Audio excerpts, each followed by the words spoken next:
We may be seated. Thank you.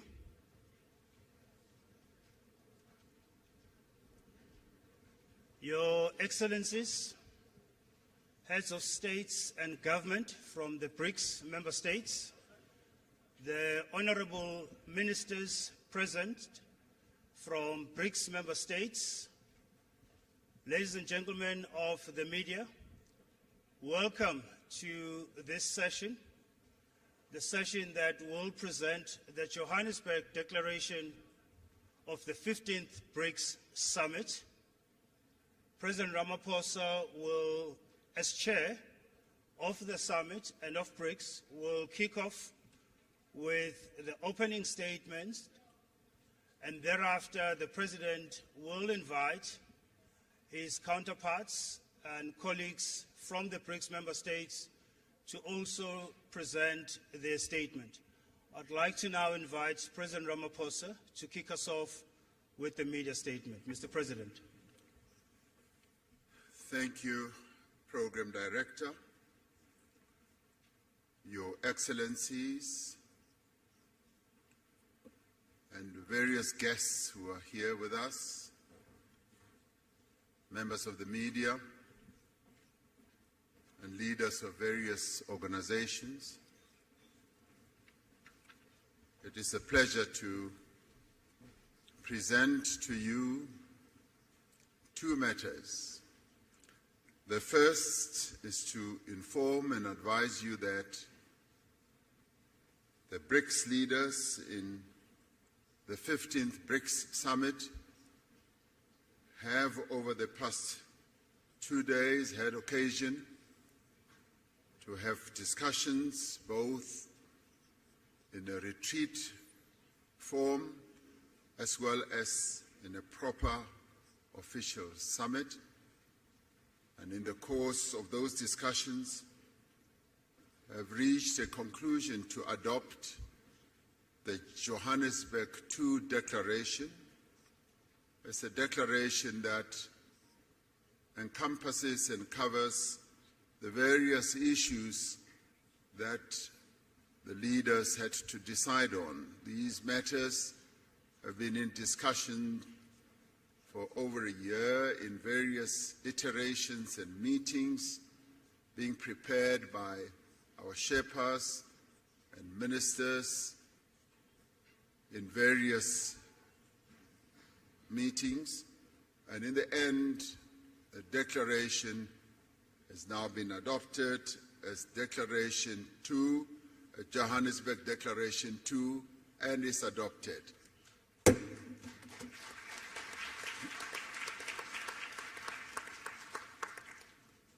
And now we come to the media statement,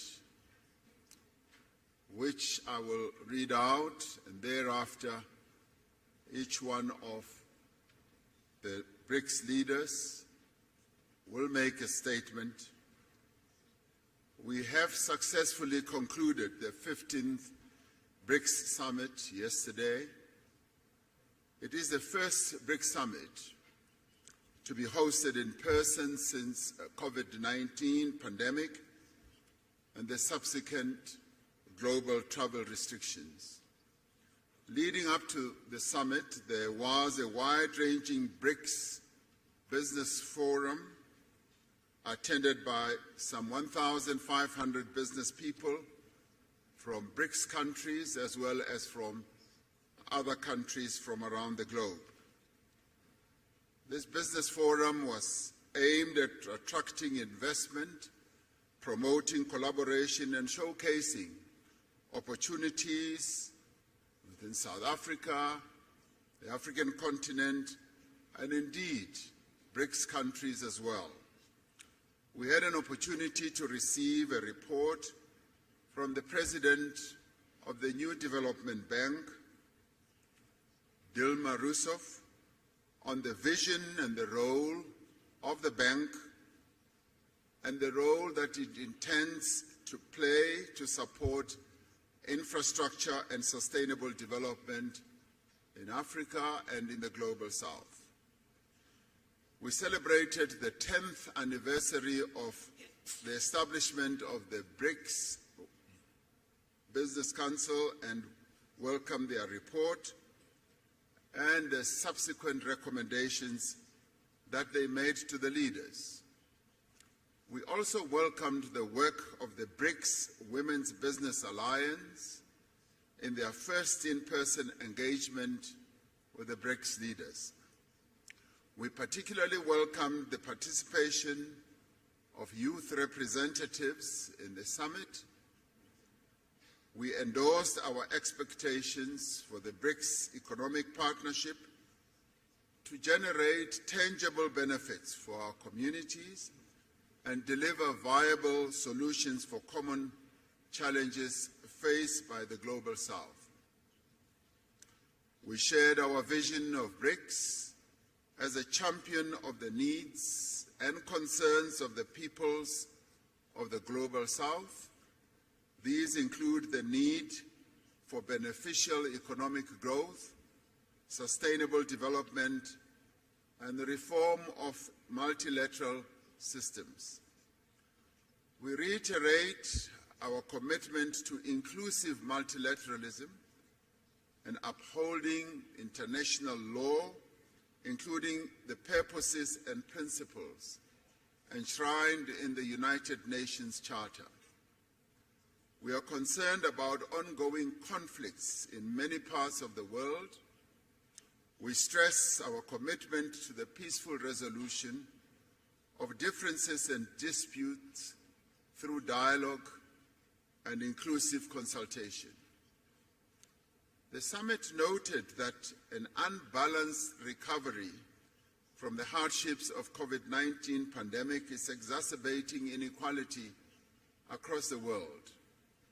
We encourage multilateral financial institutions and international organizations to play a constructive role in building global consensus on economic policies. We have noted that there is global momentum for the use of local currencies, alternative financial arrangements, and alternative payment systems. As BRICS, we are ready to explore opportunities for improving the stability, reliability, and fairness of the global financial architecture. In this regard, BRICS leaders have tasked their finance ministers and central bank governors, as appropriate, to consider the issue of local currencies, payment instruments, and platforms, and to report back to the BRICS leaders by the next summit. This summit reaffirmed the importance of BRICS people-to-people exchanges in enhancing mutual understanding, friendship, and cooperation. The summit appreciates the progress made over the last year in the fields of media, culture, education, sports, arts, youth, civil society, and academic exchanges.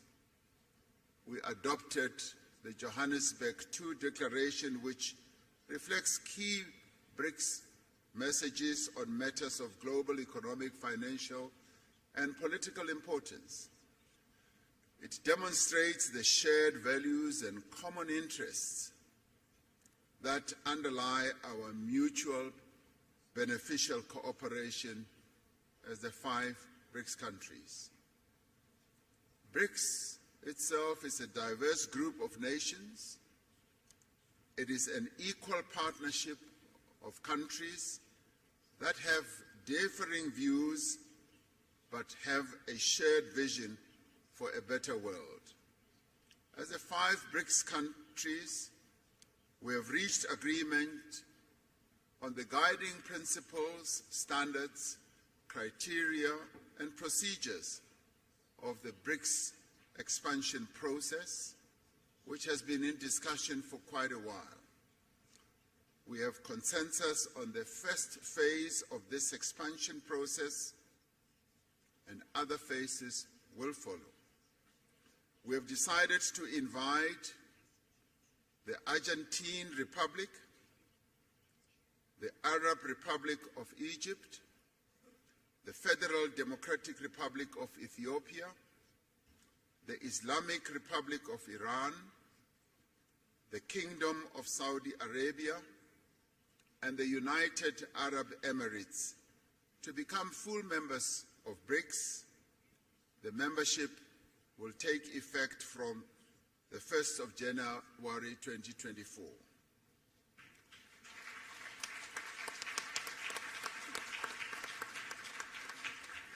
We value the interests of other countries in building a partnership with BRICS. We have tasked our foreign ministers to further develop the BRICS partner country model and a list of prospective partner countries and report by the next summit. Today we will be hosting leaders from Africa and the Global South in the BRICS Africa Outreach and the BRICS Plus Dialogue. This is so that we can have an inclusive dialogue on key issues affecting developing economies and identify actions that we can take together towards a more equitable, inclusive, and representative world. May I conclude by thanking the leaders of Brazil, Russia, India, and China, together with their delegations, for participating in this most successful 15th BRICS Summit held in Johannesburg, South Africa. Through this summit, BRICS has embarked on a new chapter in its efforts to build a world that is fair, a world that is just, a world that is also inclusive. Yeah.